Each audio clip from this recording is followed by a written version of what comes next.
নায়ক সালমান শাহরে কেউ মারছে না, গড়ের অশান্তি লইয়া তার নিজেও মরছইন, তদন্ত রিপোর্টও ওলা হয়েছে পিবিআইয়ে। আর ইতা না মানিয়া আইনি লড়াই চালাইয়ে যাওয়ার কথা কইছেন পরিবারের মানুষে। 6 মাসের ট্রেনিং শেষে পুলিশও জয়েন করছেন 249 জন কনস্টেবলে। তারার সালাম লইছেন আর প্যারেড দেখিয়া খুশি হয়েছেন ডিআইজি কামরুল হাসানে। কোর্টের হুকুমর বাদেও মেলা বন্ধ না করায় বড়লেখাত মিছিল করছেন ব্যবসায়ীসকলের আন্দোলনের বাদে মেলা স্থগিত হয়েছে। সিলেটর গাড়ি চুর আর হাইজেকার দলের 3 সদস্যরে বান্ধিছে পুলিশে। উদ্ধার করা হয়েছে 2টা প্রাইভেট কার। বিছনাকান্দি ফাত্তর কোয়ারিতে অভিযান চালাইছে টাস্ক ফোর্সে। আগুন দিয়া জ্বালাইয়া নষ্ট করা হয়েছে 9টা সেলা মেশিন। খাদিমনগর ইউনিয়নের বড়শালা সুপার লিগের ফাইনাল খেলা শেষ হয়েছে। চ্যাম্পিয়ন হয়েছে বিএস লায়ন্স দল। ফয়লা বারুল্লাহ খান স্পেনের রাজধানী মাদ্রিদ 21 ফেব্রুয়ারিত শ্রদ্ধা জানানি হয়েছে বাসা শহীদ হলরে।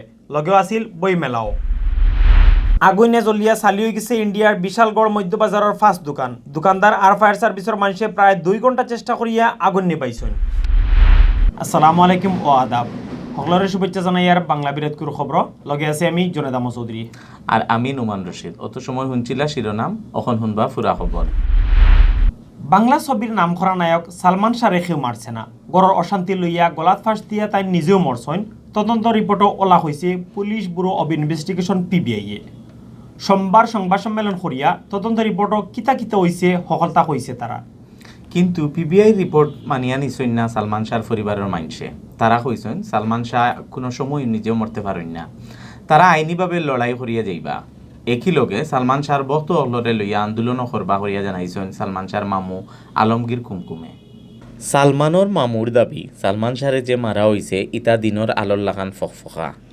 কুনি হলে খুন করিয়া কোনো প্রমাণ রাখিয়া যাইতে চাইন না। কিন্তু সালমান শাহরে মারার আলামতর কোনো অভাব নাই। যে ফেনো লটকিয়া সালমান শাহ মরছইন হওয়ার ই ফেনো ইলা কোনো আলামত আছিল না। ফেনোর ডাকনা সকলটা ঠিকও আছিল।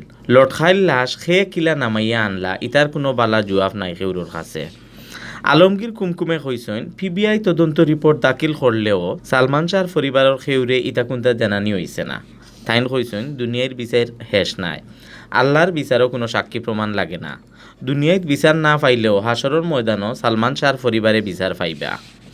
তাই না আরও এখন এর মাঝে তানতানোর উকিলের লগে মাত হইছে। আইনিভাবে এখন কিলা কিতা করা যায় ওটা দেখার লাগি তানরে খোয়া হইছে। হ্যাঁ, মর্মাহত তো হবই পরিবারের একজন। আমরা আমার অ্যাটর্নি সাহেব ফোন করছিলেন যে মামা আমরা উচ্চ আদালতে যাব, এটাই আমাদের প্রতিক্রিয়া। যতদিন আসি চেষ্টা করে যাব, চেষ্টা করব না কেন? জীবনটাই তো যুদ্ধ। আর যেখানে নিজে বুঝতেছি, নিজে জানতেছি আলামত সহকারে, যে আমি নিজেই জানি যে এটা আত্মহত্যা না, এটা মার্ডার। একটা ফ্যানি, যে ফ্যানের মধ্যে তারে পাওয়া গেছে সেই ফ্যানই তো সাক্ষী। কেন জনগণকে দেখানো হয় নাই? দেখতেছেন তো উনি আল্লাহ।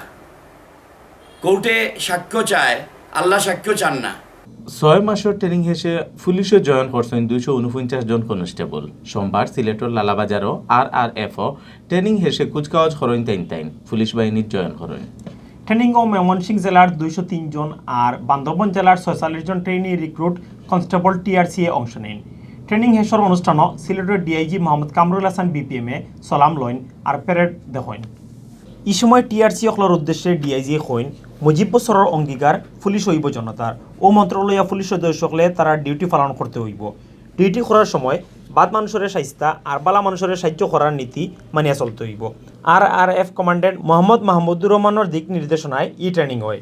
ট্রেনিং শেষের কুচকাওয়াজের অধিনায়ক আসলা পুলিশের ইন্সপেক্টর মোহাম্মদ বাহারুদ্দিন আর সহকারী অধিনায়ক আসলা দারোগা মোহাম্মদ মিজানুর রহমান। অনুষ্ঠানে অতিথি আসলা সিলেটের পুলিশ কমিশনার গোলাম কিবরিয়া বিপিএম, সিলেট রেঞ্জের অতিরিক্ত ডিআইজি জয়দেব কুমার বদ্র বিপিএম, সিলেটের অতিরিক্ত পুলিশ কমিশনার পরিতোষ ঘোষ, মৌলভীবাজারের এসপি ফারুক আহমদ, সুনামগঞ্জের এসপি মোহাম্মদ মিজানুর রহমান, সিলেটের এসপি মোহাম্মদ ফরিদুদ্দিন, হবিগঞ্জের এসপি মোহাম্মদুল্লাহ। অনুষ্ঠানে যাইতেন ট্রেনিং বালা করছেন তান্তানরে পুরস্কার দেওয়া হয়েছে। কোর্টের হুকুমর বাদেও মেলা বন্ধ না করায় মৌলভীবাজারের বড়লেখাত মিছিল করছেন ব্যবসায়ীসকলে। মিছিল আর মিটিং করিয়া তারা মেলা বন্ধ করার লাগি প্রশাসনের কাছে দাবি জানাইছেন। ব্যবসায়ী হলর আন্দোলনের বাদে বন্ধ হয়ে গেছে মেলা। তবে দৃষ্টি প্রতিবন্ধী হলর নাম লইয়া সিলেট মেলা বাবলু নামর টাউটে কোনো ফাঁক ফুকর বার করিয়া হিরবার মেলা চালু করি দেয়নি, ওটা লইয়া টেনশনও আসেন ব্যবসায়ী হল। বড়লেখাত 1 মাসের শিল্প আর বাণিজ্য মেলা বন্ধ করার দাবি লইয়া সোমবার বেল 2:30টাত পৌর শহর মিছিল বার করে হাজীগঞ্জ বাজার বণিক সমিতিয়ে মিছিল বাদে তারা সভাও করেন। বণিক সমিতির সহসভাপতি সাইদুল ইসলামর সভাপতিত্বে আর আব্দুল লতিফর পরিচালনায় সভাত বক্তৃতা করেন বণিক সমিতির সেক্রেটারি সাদউদ্দিন, ব্যবসায়ী হারুনুর রশিদ বাদশাহ, আবুল হুসেন, জুনেদ আহমদ, মুহিবুর রহমান আর জাকির হুসেনে। সভাত বক্তা হলে কইছেন মেলা স্থগিত করার লাগে কোর্টে হুকুম দিলেও আয়োজক হলে মেলা চালাইয়া যাইরা, তারা কোর্টের হুকুমও মানরা না, তারা কিতা দেশরে মগর মুল্লুক ফাইলেইছন্নি। এখনও মেলা আলাইনতে বুঝরা না টেলা হারে হয়, ব্যবসায়ী অকল বিগড়ি গেলে বুঝবা টেলার নাম বাবাজি। ইবাইদি ব্যবসায়ী অকলর মিটিং মিছিলর বাদে আয়োজক হলে কইরা তারা মাত্র কোর্টর কাগজ পাইছেন, কোর্টর হুকুমে তারা মেলা স্থগিত করছেন।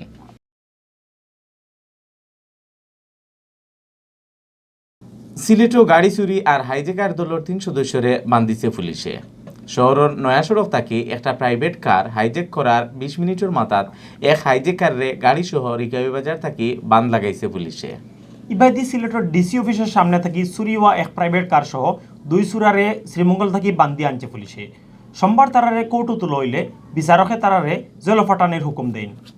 গত রবিবার রাত 8টার দিকে শহরের নয়া সড়ক এলাকার রায়হান মিয়ারে ডর দেখাইয়া তার প্রাইভেট কার হাইজেক করিয়া বাগি যায় হবিগঞ্জ সদর উপজেলার বলিয়াখান্দি গাঁওর হাবিবুর রহমান। খবর পাইয়া পুলিশ হাইজেকর 20 মিনিটের মাথাত হাইজেকারে গাড়ি সহ রিকেবেজারও বান লাগায়। ইবাইদি গত 17 ফেব্রুয়ারি সিলেটের ডিসি অফিসের সামনে থাকি শহরের কুয়ারফাড়ের নিরাপদ দাস পিঙ্কুর প্রাইভেট কার চুরি হয়ে যায়। এই ঘটনায় পিঙ্কুয়ে কোতোয়ালি থানাত কেস করেন। সোমবার শ্রীমঙ্গল অভিযান চালাইয়া পুলিশে হবিগঞ্জ সদরের দুলিয়াখাল গাঁওর শাহিন মিয়া আর শাস্তাগঞ্জের কদমতলি গাঁওর জিলো মিয়ারে চুরি হওয়া প্রাইভেট কার সহ বান্ধিয়ে আনে। সিলেটের গোয়েনকাটার বিছনাখান্দি ফাত্তর কুয়ারিত অভিযান চালাইছে টাস্ক ফোর্সে। সোমবার বেল 2টাত অভিযান চালাইয়া বেআইনিভাবে ফাত্তর তোলার খামার লাগাইল 9টা সেলো মেশিন নষ্ট করা হয়েছে। পরিবেশ রক্ষা করার লাগে মেশিন দিয়া ফাত্তর তোলা বন্ধ করার লাগে ইলান অভিযান হর হামেশা চলব করিয়া জানাইছেন গোয়েনঘাটর ইউএনও নাজমুস সাকিবে। তাইন কইছেন বিছনাখান্দি কুয়ারিত ফাত্তর কেকু হলে পরিবেশ ধ্বংস করিয়া বেআইনিভাবে ফাত্তর তুলরা ওলান খবর পাইয়া সোমবার বেল 2টার দিকে অভিযান চালানি হয়। এই সময় দেখা গেছে বিছনাখান্দি কুয়ারির বিভিন্ন জায়গাত নীন গাত করিয়া সেলো মেশিন দিয়া বেআইনিভাবে ফাত্তর তোলাওয়ার বাদে সেলো মেশিন ওগুন বাঙ্গিয়া আগুন দিয়া জ্বালাইয়া দেওয়া হয়েছে। অভিযানে উপজেলা প্রশাসন, পুলিশ আর বিজিবি সদস্য হলে অংশ নেন। আপনার পরিবেশ এবং প্রতিবেশ সুরক্ষায় প্রশাসন কাজ করছে। আমাদের টাস্কফোর্সের যে অভিযান, সেই অভিযানে বর্ডার গার্ড বাংলাদেশ এবং বাংলাদেশ পুলিশের সহযোগিতায় আমরা আমাদের এই অভিযান অনৈতিক এবং অবৈধ অভিযানের বিরুদ্ধে আমাদের এই অভিযান অব্যাহত থাকবে। এটাই আমাদের পরিবেশ সুরক্ষায় আমরা করব এবং যারা যান্ত্রিক পদ্ধতিতে এবং নিষিদ্ধ পদ্ধতিতে পাথর উত্তোলন করবে তাদের বিরুদ্ধে ব্যবস্থা নেওয়া হবে। সিলেটের সদর উপজেলার খাদিমনগর ইউনিয়নও বর্ষালা সুপার লিগ ফাইনাল খেলা শেষ হয়েছে। ফাইনালও বিএসএল ওয়ারিয়র্সরে 5 উইকেটে আড়াইয়া চ্যাম্পিয়ন হয়েছে বিএসএল লায়ন্স দল। সোমবার বিয়ান 11টাত এয়ারপোর্ট রোডের ফরেস্টর মাঠও হয়েছে ই জমজমাট ফাইনাল খেলা দেখার লাগে বহুত মানুষ আইসলা মাঠও। টসোয়ারিয়া ফয়লা ব্যাট করার নামে বিএসএল ওয়ারিয়ার্সর দল তাইন করেন 100 রান। দলর ইয়া রাসেলে 13 বলে 27 রান আর ইমনে 8 বলে 20 রান করেন। বিএসএল লায়ন্সর রিপনে 25 রান দিয়া 4 উইকেট, মুকুলে 20 রান দিয়া 2 উইকেট আর রাজনে 21 রান দিয়া 2 উইকেট পাইছেন। 101 রানের টার্গেট লইয়া ব্যাট করার নামিয়া 1 ওভার বাকি থাকতেও 5 উইকেট আতরাকিয়া 102 রান করে বিএসএল লায়ন্স দলে। দলের পক্ষে জুবের 39 রান আর মুকুলে করেন 30 run. Man of the match ওইন মুকুল। খেলাত আম্পায়ার আসলা আবিদ হাসান রাজ আর শাহনাজ আহমেদ। খেলা বাদে পুরস্কার বাটিয়া দেওয়ার অনুষ্ঠানত প্রধান অতিথি আসলা খাদিমনগর ইউনিয়নের চেয়ারম্যান দিলওয়ার হোসেন। বিশেষ অতিথি আসলা এয়ারপোর্ট থানার OC Sadat Hossain, forestry lines and technology ইনস্টিটিউটের director Shafiqul Islam, Barshala model town ক্লাবের সভাপতি জহিরুদ্দিন বাবর। এখন অনুকা প্রবাসের খবর। ইতিহাসের সাক্ষী হইয়া থাকলো স্পেনের রাজধানী মাদ্রিদর প্লাজা লাবাপিয়েস। 21 ফেব্রুয়ারি আন্তর্জাতিক মাতৃভাষা দিবস উপলক্ষে স্পেনও শ্রদ্ধা জানানি হয়েছে ভাষা শহীদ হলরে। লগে আয়োজন করা হয় বইমেলার। স্পেনও ফয়লা বারকুল্লা খান ই আয়োজন করে বাংলাদেশ অ্যাসোসিয়েশন ইন স্পেন আর স্বেচ্ছাসেবী সংগঠন আলোক কুঞ্জয়। ভাষা দিবসও ই আয়োজন রে গিরিয়া বাঙ্গাল অহলর মাঝে আসিল খুশির ভাব। বইমেলাত আসিল বাঙালি অহলর ভিড়। বিয়ানে প্লাজা লাবাপিয়েসও বানাইল অস্থায়ী শহীদ মিনারও ভাষা শহীদ অহলরে শ্রদ্ধা জানাইয়া ফুল দেয় বিভিন্ন সামাজিক, সাংস্কৃতিক আর কমিউনিটি সংগঠনে। এর বাদে বাঙালি অহলে গিয়া ভিড় হরণ বইমেলাত। মেলার উদ্বোধন করেন স্পেনও নিযুক্ত বাংলাদেশের রাষ্ট্রদূত হাসান মাহমুদ খন্দকারে। বই মেলাত উপস্থিত আসলা বাংলাদেশের দূতাবাসের charge d' affaires M Harun Al Rashid, commercial counsellor Redwan Ahmed, দূতাবাসের ব্যক্তিগত কর্মকর্তা লেখক ASM Reza Shah Pahlavi, Bangladesh association in স্পেনের সভাপতি কাজী এনায়েতুল করিম তারেক, সিনিয়র সহসভাপতি আল আমিন মিয়া, সেক্রেটারি কামরুজ্জামান সুন্দর, গ্রেটার ঢাকা অ্যাসোসিয়েশন ইন স্পেনের সভাপতি MH Suhel Bhuiyan, greater Sylhet association in স্পেনের সদস্য সচিব Abu Jafar Rasel, all Europe Bangladesh press ক্লাবের জয়েন্ট সেক্রেটারি কবিল আল মাহমুদ সহ রাজনৈতিক আর সামাজিক সংগঠনের নেতা হলে। আয়োজক অকলে জানাইছেন ফয়লা বারকুল্লা খান আয়োজনও বাঙালি অকলর কাছ থেকে খুব সাড়া পাওয়া গেছে। ফুল দিয়া ভাষা শহীদ অকলরে সম্মান জানানি আর বই মেলাত বাঙালি অকল জেলা খুশি হইয়া আইছেন। ইতায় বোঝা গেছে তারা মনের ভিতরে খিলা 21শর চেতনারে লালন কররা। স্পেনের মাটিত বাংলাদেশের ইতিহাস আর ঐতিহ্যরে চিত্রাইয়া দেয়ার লাগি সামনে দিয়াও ইলান আয়োজন করা হইব হরিয়া জানাইছেন আয়োজক অকলে। এখন হুনুকা ইন্ডিয়ার খবর। আগুনে জ্বলিয়া চালি হয়ে গেছে ইন্ডিয়ার বিশালগড় মধ্যবাজারের 5 দোকান। বাজারের দোকানদার আর ফায়ার সার্ভিসের মানুষে প্রায় 2 ঘন্টা চেষ্টা করিয়া আগুন নিভাইছেন। সোমবার বিয়ান 11টার দিকে অমিত রায়ের মোবাইল ফোনের দোকানও ফয়লা আগুন লাগে। বাদে আগুন আস্তে আস্তে চিত্রিতেও থাকে। লাগা দোকান হলো আগুন চিত্রিয়া যায়। ফয়লা দোকানদার হলে আগুন নিবানোর চেষ্টা করেন। বাদে খবর দেওয়া হয় ফায়ার সার্ভিসে। ফায়ার সার্ভিসের 3টা ইউনিট আইয়া প্রায় 2 ঘন্টা চেষ্টা চালাইয়া আগুন নিবাইন, কিন্তু এর আগেও 5টা দোকান জ্বলিয়া একবারে চালি হয়ে যায়। আগুনে অমিত রায়ের মোবাইলের দোকান, স্বপন কুমার দেবর হার্ডওয়্যারের দোকান, একটা স্টুডিও আর 2টা খাবারের দোকান জ্বলছে। কারেন্টর শর্ট সার্কিট থাকি আগুন লাগছে খরিয়া খইরা ফায়ার সার্ভিসের মানুষে। অতবিল দেখছেন বাংলা বিরোধ খবর। লগে থাকার লাগি অকলরে ধন্যবাদ।